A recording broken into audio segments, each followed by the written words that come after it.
நாளன் செய்யும் வினை தானென் செய்யும் எனை நாடி வந்த கோளன் செய்யும் கொடும் கூற்றன் செய்யும் குமரேசர் இரு நாளுஞ் சிலம்பும் சதங்கையும் தண்டையுஞ் சண்முகமும் தோளும் கடம்பும் எனக்கு முன்னே வந்து தோன்றினனே. இந்த அற்புதமான கந்தர் அலங்கார பாடலையும் நீங்க அன்னைக்கு சொல்லுங்க. உங்களுக்கு எந்த ஒரு நாள் கோள் எல்லாவற்றினாலும் வினை வந்தாலும் சரி, எத்தனை அந்த 9 கிரகங்களும் உங்களுக்கு எதிராக நின்றாலும் சரி, இந்த பாடலை நீங்க பாடுங்க. முருகப்பெருமானை மனதால நினைத்து நீங்க இந்த பாடலை பாடும் முன்பு அது உங்களுக்கு எந்த ஒரு பாதிப்பையும் ஏற்படுத்தாது. அது ஒரு சின்ன கடுகளவு கூட அதனால உங்களுக்கு எந்த ஒரு துன்பமும் நேராமல் முருகப்பெருமான் பார்த்து கொள்வார்.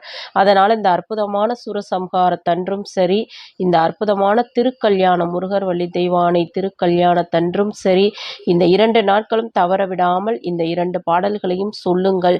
நிச்சயமாக அந்த முருகரும் வள்ளி தெய்வானையும் உங்களுக்கு துணையாக நிற்பார்கள்.